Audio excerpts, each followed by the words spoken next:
大家好，အားလုံးပဲမင်္ဂလာပါเนาะဒီဗီဒီယိုလေးမှာဆိုလို့ရှိရင်เนาะတိရှုခက်ရဲ့ခက်ဝင်ကိုလာပြီးတော့လေ့လာကြမှာဖြစ်ပါတယ်။ကြာ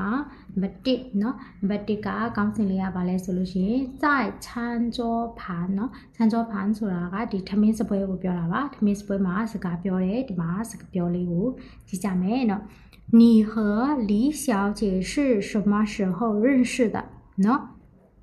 你明နဲ့和ဆိုနေเนาะ李小姐เนาะဒီကောင်မလေးပေါ့เนาะကောင်မလေးဒီ main ကလေးလီနဲ့ဆိုလို့ရှိရင်နဲ့是什么时候认识的ဘယ်တုန်းကတိကျွမ်းကြတာလဲတဲ့ညလား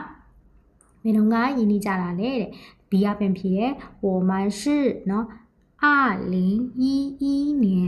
9月认识的เนาะငါတို့ကဆိုလို့ရှိရင်2011ခုနှစ်9လပိုင်းမှာတိကျွမ်းခဲ့ကြတယ်ယဉ်နေခဲ့ကြတယ်တဲ့ညလား你们在哪认识的你们在哪ဆိုတာ你တို့ဘယ်နာမှာ认识的ဘယ်နေရာမှာပေါ့เนาะဘယ်နေရာမှာယဉ်နေခဲ့ကြတာလဲ我们是在学校认识的เนาะငါတို့ကဆိုလို့ရှိရင်在学校ဆိုတာပါလေစာတင်ကျောင်းเนาะငါတို့ကဆိုလို့ရှိရင်စာတင်ကျောင်းမှာတည်ကျွမ်းခဲ့ကြတာဖြစ်ပါတယ်他是我大学同学သူဟာဆိုလို့ရှိရင်我เนาะငါရဲ့大学ဆိုတာကတက္ကသိုလ်同学ဆိုတာတကြောင်ပဲเนาะတက္ကသိုလ်တစ်ခုလေးကတငယ်ချင်းဖြစ်ပါတယ်他是我大学同学ရလား然后ပြန်ဖတ်ကြည့်အောင်你和李小姐是什么时候认识的你နဲ့ဒီမိန်းကလေးလီနဲ့ဟာဆိုရင်ဘယ်တော့ကတိကျခဲ့ကြတာလဲ我们是เนาะ我们是2011年9月认识的ငါတို့ဟာဆိုလို့ရှိရင်2011ခုနှစ်9လပိုင်းမှာတိကျခဲ့ကြပါတယ်你们在哪认识的နင်တို့ဟာဘယ်မှာတိခဲ့ကြတာလဲ我们是在学校认识的ငါတို့ဟာကျောင်းမှာတိခဲ့ကြတာဖြစ်တယ်他是我大学同学သူဟာဆိုလို့ရှိရင်ငါတက္ကသိုလ်တုန်းကတကြောင်နဲ့တငယ်ချင်းဖြစ်တယ်ဒါမယ်နော်အဲ့တော့အတန်နာထောင်ကြည့်အောင်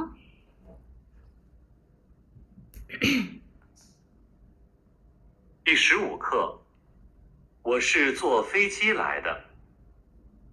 Lesson 15. I came here by air. 课文1。Text 1. 你和李小姐是什么时候认识的？我们是2011年9月认识的。你们在哪儿认识的？我们是在学校认识的，他是我大学同学。好啦，အဲ့တော့အတန်လေးနှာခေါင်းပြီးပြီဆိုလဲဆိုတက်ပြီးတိတ်ပဲတဲ့တိပြီဆိုတော့အနည်းဆုံးဒါလေးကိုနှစ်ခါလောက်တော့ဖတ်ကြည့်ပါနော်အဲ့ဒါမှဒီစကားပြောဖို့အတွက်ရှာတွက်ပြီပေါ့နော်ကြည့်အောင်အဲ့တော့နောက်တစ်ခုကြည့်အောင်စာလေးတွေနည်းနည်းစောင်းနေနော်နောက်တစ်ခုရဲ့ခေါင်းစဉ်လေးက在饭店门口ဆိုတာတကားဝကိုပြောတာเนาะ饭店ဆိုတော့ထမင်းဆိုင်ရဲ့တကားဝမှာတဲ့เนาะအဲ့တော့ကြည့်အောင်သူကဒီမှာ hotel လို့သုံးထားတယ်เนาะhotel လို့သုံးထားတယ်အဲ့လိုလည်းသုံးလို့ရပါတယ်ဒါပေမဲ့饭店ကိုသေချာပေါင်းဘာသာပြန်လိုက်လို့ရှိရင်ထမင်းဆိုင်เนาะအဲ့တော့ကြည့်အောင်你们是怎么来饭店的เนาะနင်တို့ဒီထမင်းဆိုင်ကိုဘယ်လိုမျိုးလာဘာနဲ့လာကြတာလဲ怎么ဆိုတာဘယ်လိုလာတာလဲဘာနဲ့လာတာလဲเนาะအဲ့လိုမျိုး我们是坐车เนาะ坐出租车来的เนาะငါတို့ကဆိုလို့ရှိရင် taxi နဲ့လာတာဖြစ်ပါတယ်เนาะ我们是ဖြစ်တဲ့坐出租车来的ငါတို့ကဆိုရင် taxi နဲ့လာတာဖြစ်တယ်เนาะ李先生呢เนาะလူချင်းမင်းလီရောเนาะလူချင်းမင်းလီရော他是和朋友一起开车来的သူကကြတော့သူတငယ်ချင်းနဲ့အတူတူ一起ဆိုအတူတူ开车来的ကားမောင်းပြီးတော့မှလာတာပါရလားအဲ့တော့ပြန်ဖတ်ကြည့်အောင်你们是怎么来饭店的เนาะ你တို့ဟာဆိုလို့ရှိရင်เนาะထမင်းဆိုင်ကိုဘယ်လိုလာကြတာလဲเนาะ我们是坐出租车来的เนาะငါတို့ဟာဆိုလို့ရှိရင်taxi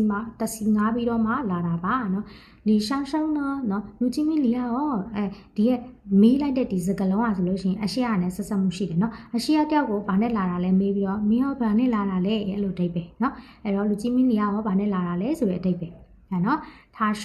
เนาะ他ဖြစ်တဲ့和朋友တကယ်ချင်းနဲ့တူတူ一起เนาะအတူတူ一起开车来的ကားမောင်းလာတာဖြစ်ပါတယ်ရမယ်เนาะโอเคအဲ့တော့အတန်းထောင်ကြည့်အောင် 课文2。Text 2. 你们是怎么来饭店的？我们是坐出租车来的。李先生呢？他是和朋友一起开车来的。ရမယ်နော်အဲ့တော့ဒါလေးကိုလည်းဆိုလဲဆိုတတ်သွားပြီတိတ်ပဲလည်းတည်သွားပြီဆိုတော့ဒီမှာနှစ်ခေါက်လောက်ဖတ်ကြည့်မယ်နော်ဒီခုကြည့်အောင်在公司နော်公司里ကတော့公司ဆိုတာကုမ္ပဏီကိုပြောတာပါအဲ့တော့ A ကမေးတယ်我很高兴认识您对လားဒီမှာ您ဆိုတဲ့အသုံးနော်你မဟုတ်ပဲနဲ့您သုံးထားရင်ဘာဖြစ်လဲရိုသေလေးစားချောင်းကိုဖော်ပြတယ်နော်我很高兴认识您နင်းနဲ့တွေ့ရတာနင်းနဲ့ယဉ်နီးရတာအရန်ကိုပျော်ပါတယ်နော်ပျော်ရွှင်ပါတယ်နော်ဒီရှောက်ကျဲမိန်းကလေးလေးရေမင်းနဲ့ယဉ်နီးခင်ရတဲ့အတွက်ဝမ်းသာပါတယ်နော်အဲ့လိုတိတ်ပဲ认识你我也很高兴နော်သူကပြန်ပြောလိုက်တယ်မင်းနဲ့တွေ့ရတာလေနော်မင်းနဲ့ခင်မင်ခွင့်ရတဲ့အတွက်လေ我也ငါလည်းပဲရေဆိုတာဒီညမှာလည်းပဲ我也很高兴အရန်ကိုဝမ်းသာရပါတယ်အရန်ကိုပျော်ရွှင်ရပါတယ်နော်听张先生说နော်您是坐飞机来北京的听张先生说ဆိုတာဒီလူကြီးမင်းကျန်ပြောတာပေါ့ငါကြားတယ်ပေါ့နော်သူပြောပြတယ်ငါကိုပြောပြတယ်အဲ့လိုတိတ်ပဲ听张先生说သူကပြောဒီလူကြီးမင်းကျန်ပြောတာကနေဟာနော်နေဟာဆိုလို့ရှိရင်လေရင်စီးပြီးတော့ပေကျင်းကိုလာတာဆိုဟုတ်တလားနော်ဒီမှာမေခွန်းသူကနော်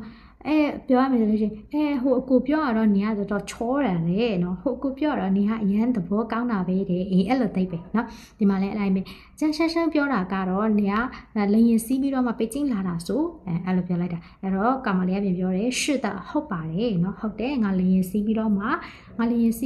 ပေကျင်းကိုလာတာဟုတ်တယ်ရလား我很高兴认识您ဒီနေ့တည်ကြံခင်ရတဲ့အတွက်အရန်ကိုဝမ်းသာပါတယ်李小姐ရေနော်认识你我也很高兴ဒီနေ့တည်ကြံခင်ရတဲ့အတွက်ငါလည်းပဲပျော်ရွှင်ပါတယ်ငါလည်းဝမ်းသာပါတယ်听江先生说နော်လူကြီးမီးကြားပြောပုံရဆိုလို့ရှိရင်你是坐飞机来北京的နေဟာဆိုလို့ရှိရင်北京ကိုလေယာဉ်စီးပြီးတော့လေယာဉ်နဲ့လာတယ်ဟုတ်လား是的ဟုတ်တယ်ငါလေယာဉ်စီးပြီးတော့လာတာဟုတ်တယ်ရလားကဲအဲ့တော့အတန်နားထောင်ကြည့်အောင်课文3 Text 3很高兴认识您李小姐认识你我也很高兴听张先生说您是坐飞机来北京的是的ရလားအဲ့တော့အတန်နားထောင်ပြီးပြီဆိုတော့ဘာလုပ်မလဲစာကိုဖတ်ကြည့်မယ်နော်ကဲအဲ့တော့ဒီဖတ်စာကိုလေ့လာပြီးတော့တဲ့အခါမှာဖြေရမယ့်မေးခွန်းလေးတွေရှိပါတယ်။ညာကတော့အချိန်ရတယ်ဆိုလို့ရှိရင်အဖြေတဲ့ကြောင့်မိခွန်းတစ်ကြောင်းရေးမယ်။ချိန်မရဘူးဆိုရင်တော့အဖြေတဲ့ကြောင့်မိခွန်းတစ်ကြောင်းဆိုတာကိုအတန်ဖိုင်အင်းစာထပ်ပေးပါမယ်နော်။အဲ့တော့ကြည့်အောင်မိခွန်းလေးကဘာလေးမေးထားလဲဆိုတော့他是什么时候他们နော်他们ဒီမှာ main ကလေးထားနော်သူတို့နှစ်ယောက်他们是什么时候认识的သူတို့ကဘယ်တော့ကယနေ့တည်ကြံခဲ့ကြတာလဲဒီမှာနော် based on the dialogues နော်ဒီမိခွန်းကဖတ်စာကိုကြည့်ပြီးတော့မှအခြေခံပြီးတော့ဖြေရမယ်နော်ဖတ်စာတွေကအတိုင်းဖြေပြီးပါတဲ့နော်ဒီကို他们是在哪认识的သူတို့ဟာဘယ်မှာယနေ့တည်ကြံခဲ့ကြတာလဲနော်他们是怎么去饭店的သူတို့ထမင်းဆိုင်ကိုဘယ်လိုသွားခဲ့ကြတာလဲနော်ဘာနဲ့သွားတာလဲ李先生နော်是坐出租车去饭店的吗နော်လူချင်းမင်းလီဟာဆိုလို့ရှိရင်တက်စီစီးပြီးတော့ထမင်းဆိုင်ကိုသွားခဲ့တာလားရမယ်နော်အခု李小姐是怎么来北京的ဒီမိန်းကလေးလီယာဆိုလို့ရှိရင်北京ကိုဘာနဲ့လာခဲ့တာလဲဟုတ်ပြီနော်အဲလေးတွေကိုအမေတွေကြောင့်အဖေတွေကြောင့်ဖြေရပါမယ်ကဲအဲ့တော့ဒီတင်ငန်းစာကတော့ဒီလောက်ပါပဲနောက်ဗီဒီယိုဒီမှာတွေ့ကြမယ်再见